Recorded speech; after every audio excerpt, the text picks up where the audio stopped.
বেশি প্রয়োজনীয়তা বললে সবাই আমাকে শত্রু মনে করে, কারণ সবাই দেখছে যে ইদানিং আমি কাজগুলো করছি তার মধ্যে হিরোই নাই। তো সবাই ভাবছে যে কি ব্যাপার, আমি হিরো ছাড়া কাজ কিভাবে স্টার্ট করছি এবং কিভাবে শেষ করছি। তো আবার যখন হিরোদের সাথে কাজ করি তো প্রমোশন আবার হিরোদেরকেও পাওয়া যায় না ঠিকঠাক করে। তো আমি কাজ করতে এসেও নানা ধরনের মানে এভাবে আমার বলা উচিত না, সবাই এমনিতেই আমাকে একটু শত্রু বেশি। কেন?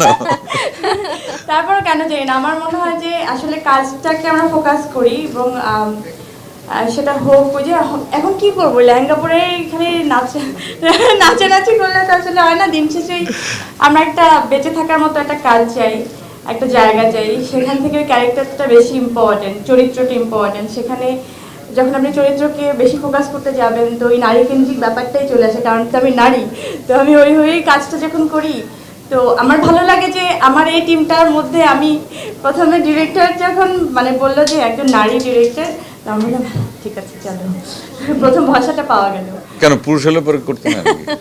না, বললো যে তুলনামূলকভাবে তো অনেক কম হচ্ছে, তাই না? এবং রবীন্দ্রনাথের আমরা ভাইয়া যখন বলছিলাম রবীন্দ্রনাথের গল্পই করিনি, আমি খুব অবাক হচ্ছিলাম, কারণ আমি মুখিয়েছিলাম সারা জীবন যে আমি কবে, সবাই জিজ্ঞেস করছিলেন না যে আমার এখানে অনেক মানে সাংবাদিকরা আছেন, তারা কিন্তু অনেকবারই আমাকে এই কোশ্চেনটা করেছেন যে আপনার পছন্দের একটা চরিত্র বলেন যেটা আপনি কখনো এখনো করেননি।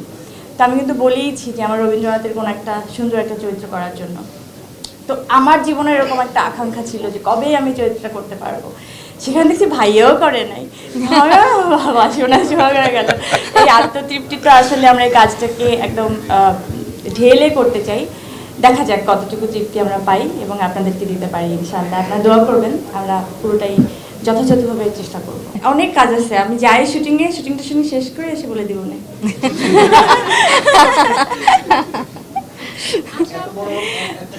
শোনো, পুরো একদম শুরু থেকেই আমি যেহেতু সাথে আছি, প্রত্যেকটা স্ক্রিপ্ট যখন যেরকমভাবেই হবে। এটা ভালো হয়েছে যে একদম শুরু থেকেই আমরা সাথে আছি। একদম পলিশ হয়ে যাওয়ার পরে যখন থাকতাম তখন হতো কি আমরা একদম শুরু থেকেই ওই ব্যাপারটা হয়তো সবার মধ্যে যেই ছোট ছোট বিষয়গুলো যেভাবে আসলে ডে বাই ডে ইমপ্রুভ হয় ওইটার সাথে আমরা থাকতে পারতাম না, একটা পলিশ জিনিস আমাদের কাছে এসে পৌঁছাতো।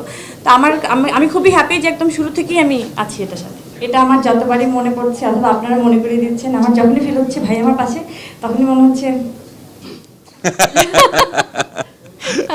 না না না না, কি বলবো, একদমই তাই না। আমার সাথে কি হচ্ছে, আমি লিফটে উঠতে আপনারা দেখছিলেন যে হাসাহাসি করছিলাম, আমরা খুবই মানে মজা করতে করতেই আফসোসের একটা কথা বলছিলাম যে একটা মানে যুগ পার হয়ে যাচ্ছে একদম, মানে হয় না লাইনটাই বলা যে ভাইয়া বুড়া বয়সে এসে আমাদের কাজ হচ্ছে। তো ভাই আমাদেরকে তাকালে না, আমার জন্য বলছি এটা, আমি আমাকে মানে ও বলছে যে ওর বুড়া বয়সে নাকি আমরা একসাথে, আমি বললাম না না আমি বুড়া। না আসলে মানে হয় না যে ওই টিনেজ বয়সটাতে আসলে আমরা সবাই পার করে আসছি।